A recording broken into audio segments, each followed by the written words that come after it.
여러분 반갑습니다. 디지털 스토리 스튜디오의 김유석입니다. 오늘은요, 역사상 가장 뛰어난 뇌생남이라고 불릴 만한 한 나라의 아주 특별한 생존 비결을 파헤쳐 보려고 합니다. 바로 강대국들 틈바구니에서 무려 500년이라는 시간을 버텨낸 고려 이야기, 지금부터 시작합니다. 자, 10세기 거란부터 시작해서 여진, 몽골까지 고려의 500년 역사는요, 정말이지 끊임없는 침략의 역사나 다름없었습니다. 근데 좀 이상하지 않으세요? 어떻게 상대적으로 작은 왕국이었던 고려가 이 거대한 파도 속에서 자기 정체성을 잃지 않고 살아남을 수 있었을까요? 바로 이 생존의 미스테리.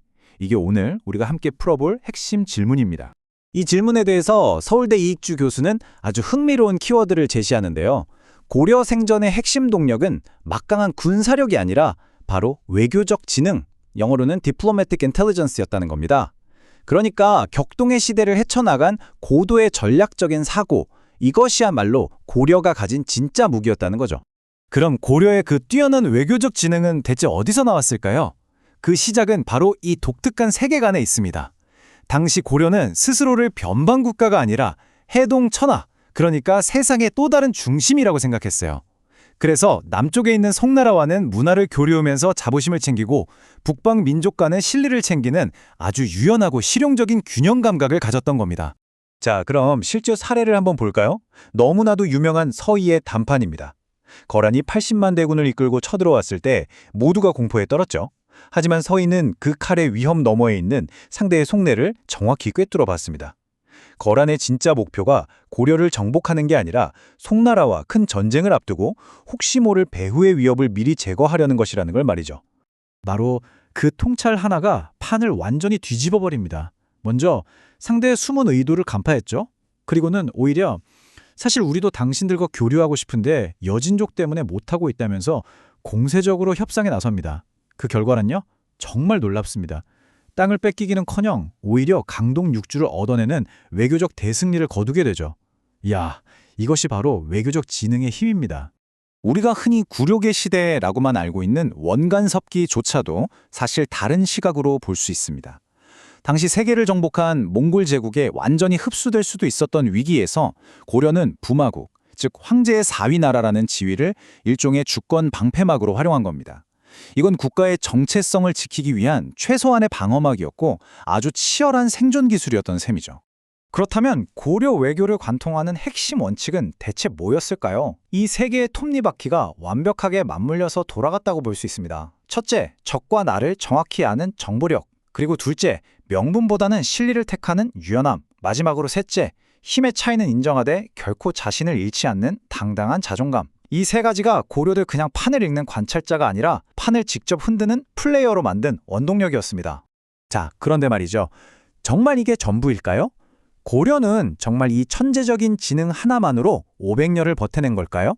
혹시 이 완벽해 보이는 성공 신화에 가려진 부분은 없을까요? 지금부터는 이 프레임에 대한 날카로운 비판을 통해서 고려의 역사를 한 걸음 더 깊이 들여다보겠습니다. 역사 해석에는요, 언제나 우리가 놓치기 쉬운 사각지대가 존재하기 마련입니다.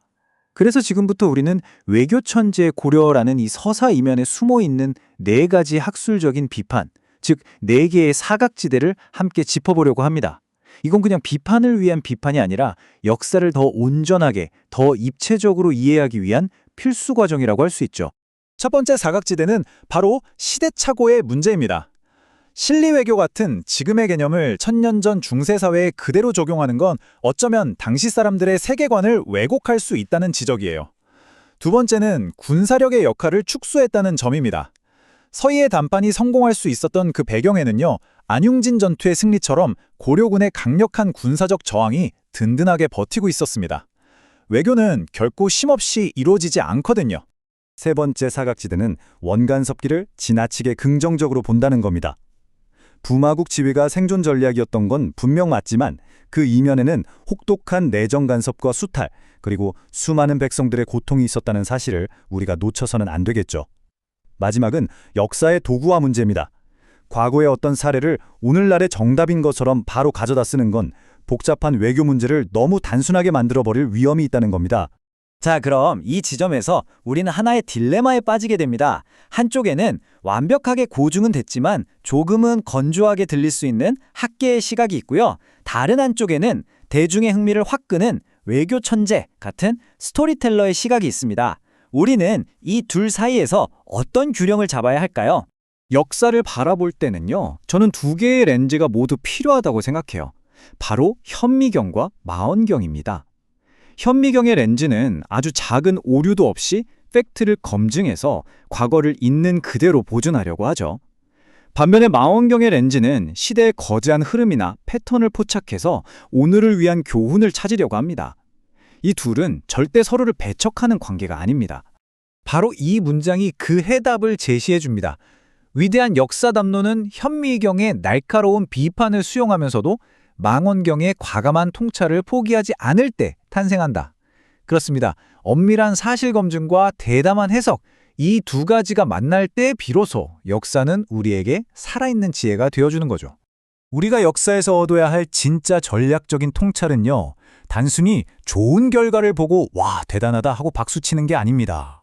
이 미로처럼 수많은 실패의 갈림길 속에서 대체 어떻게 승리로 가는 길을 찾아냈는가, 바로 그 선택의 과정 자체를 복원하는 일, 그게 바로 역사가 우리에게 주는 진짜 가치입니다. 그렇다면 이 모든 논의를 거쳐서 오늘날 이 미중 갈등의 시대에 고려가 우리에게 남긴 진짜 유산은 과연 무엇일까요? 마치 1000년 전 고려가 거인들 사이에서 자신만의 길을 개척해야 했듯이 오늘날 우리 역시 이 새로운 글로벌 체스판 위에서 우리만의 자리를 찾아야만 합니다. 그리고 과거는 그 길을 비추는 아주 중요한 등불이 될 수 있겠죠. 고려가 우리에게 주는 교훈은 크게 두 가지로 요약해 볼 수 있습니다.